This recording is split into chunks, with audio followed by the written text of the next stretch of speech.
to introduce, I think, one of the most innovative members of Congress, John Delaney, Congressman from Maryland's 6th District, right, hometown, right, Washington, D.C., but also someone who comes into the national government from the private sector, CEO of a company listed on the New York Stock Exchange.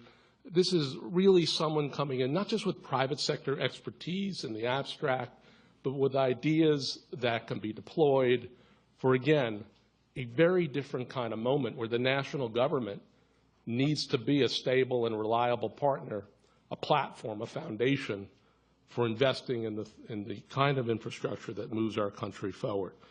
So Congressman Delaney, on the critical committees that really deal with so much of what we're going to talk about today, thank you for coming here. Looking forward to your remarks.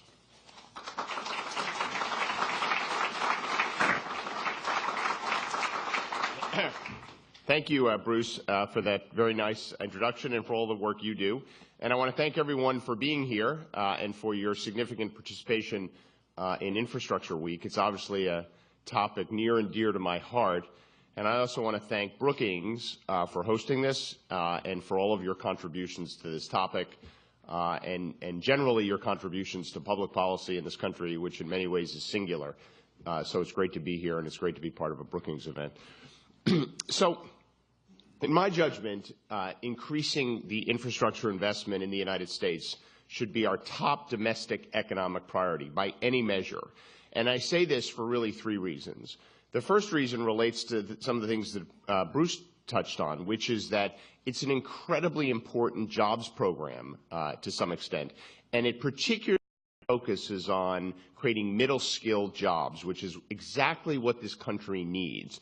If you look at the data around job creation in this country, we're actually doing a pretty good job creating high-skilled jobs, and we're doing a very good job creating low-skilled jobs because high-skilled jobs kind of directly and indirectly drive the creation of low-skilled jobs. But what we're really lacking is these middle-skilled jobs, the kind of jobs where people can have one job, have a decent standard of living, and raise their family. That's really where the shortage is. That's the part of the market that's been hollowed out by the macro trends of globalization and technology. And infrastructure is such a perfect way, investing in our infrastructure is such a perfect way to create those jobs because it creates them directly through the people who actually build the infrastructure and indirectly around all the manufacturing that goes with infrastructure. Because if you think about our ability to compete in manufacturing, you realize that the kind of things you have to manufacture for infrastructure, to simplify it, are big and heavy. And the United States has a competitive advantage on building big and heavy things. And so it'll be incredibly stimulative to our manufacturing sector. So the first reason we need to invest in infrastructure is because it creates jobs. And I actually think this point really needs to be emphasized because I come from the financial services industry. And people often ask me, what do I think the chances of another financial crisis in the near term? I actually think the chances of another financial crisis in the near term are almost zero. But when people ask me, what are the chances of another jobs crisis, where the effects of globalization and technology continue to accelerate and hollow out the middle class of this country at a much more rapid rate than we anticipate, I put the chances of that at pretty high. And so to think that we don't need potentially a big jobs program in this country, I think is very short-sighted. So that's the first thing infrastructure does. The second thing it does is it makes us competitive. And I care deeply about the United States' ability to compete in this new global technology-enabled world, which we all know we're living in. And having world-class infrastructure is critically important, as you all know, to doing that. So it creates jobs, it makes us more competitive in the long term, and it also pencils out. If you look over time, for every dollar we spend on infrastructure in this country, we get almost $2 of economic return. It's $1.92 to be precise. So it's rare from a domestic public policy perspective that you can do things that do all 3 of those things: create jobs in the short term, make you more competitive in the long term, and pencil out, which is why I think this should be our top priority. And everyone knows about the challenges we face in infrastructure, but it's also a huge opportunity. I mean, the numbers are very significant. I mean, you hear numbers 3 trillion, 4 trillion, some people even say $5 trillion of an investment we need in this country to bring our infrastructure up to a world-class level. To handle an investment of that size, we have to some extent, deconstruct how we create infrastructure in this country and make sure we have good public policy initiatives around all of them. And so it seems to me the way we create infrastructure in this country falls into one of four categories. We either create infrastructure by having the government grant money to do it. So the federal money grants money, state governments provide grants, a whole variety of governments provide grants to build infrastructure. And most of that infrastructure is stuff that's really related to the common good, right? So that's the first way we build infrastructure. The second way we build infrastructure is by charging user fees. And there's a whole variety of projects around this country, as we all know, that are really based on some kind of a user fee scenario to pay for the infrastructure. The third way we build infrastructure in this country is the private sector does it, through good public-private partnerships, where the private sector is building the infrastructure, owning the infrastructure, operating the infrastructure, and it's being used by the public. And then the fourth way we create infrastructure in this country is we finance it. In other words, someone borrows money, local government, to build something, and they have to pay it back across the long term. So if we ever want to close this $3, $4, $5 trillion gap in the infrastructure investment in this country, we need to be doing things in all four of those buckets. And we shouldn't think of these things as mutually exclusive, because some people say, well, that's a good idea, but it doesn't do this, or that's a good idea, but it doesn't do this. That's the wrong answer.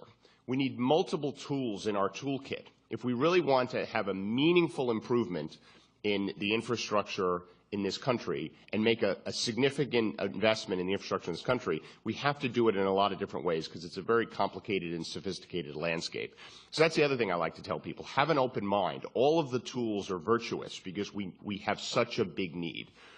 And so the main piece of legislation that I've been working on for the last year around this challenge really fits into that financing category. So again, we grant money, we charge user fees, we do public-private partnerships, and we finance it. What we've tried to create, for lack of a better term, is the category killer of financing.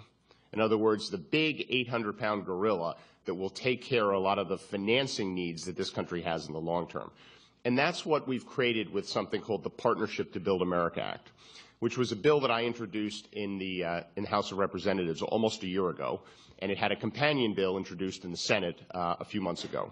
And right now this bill is the most significant piece of bipartisan economic legislation in the whole of the Congress. We have 31 House Republicans on the bill and 31 House Democrats. And we have a half a dozen Senate Republicans and a half a dozen Senate Democrats. So it's completely bipartisan and in a meaningful way. In other words, we're deeply penetrating the Congress, and we're adding members every week. What the bill does is pretty simple. It's complicated the way it lays out, but it's actually pretty simple. We launch a large-scale infrastructure financing entity called the American Infrastructure Fund, which is designed to be a large-scale bank bond guarantor to be used by states and local governments around the country to finance any type of infrastructure. I love the way Bruce framed the different categories of infrastructure. I call them the food groups of infrastructure, right? This entity allows states and local governments to use this money for transportation, for water, for energy, for communications, even for education. To think in the world that we're going to live in the next 20 or 30 years from now, that we don't think of education facilities as core infrastructure to a competitive United States, I think is crazy. So all of those categories are eligible for financing. The American Infrastructure Fund is capitalized up front with $50 billion that goes in day one and creates the capital bed for this financing entity, and it stays in there for 50 years. We believe the American Infrastructure Fund can leverage itself 10 to 15 to 1 in the private markets. So it takes that $50 billion of capital and potentially leverages it up to $750 billion. And it'll exist for 50 years, so that money can revolve up and down for 50 years, potentially financing $2 trillion of infrastructure over 50 years.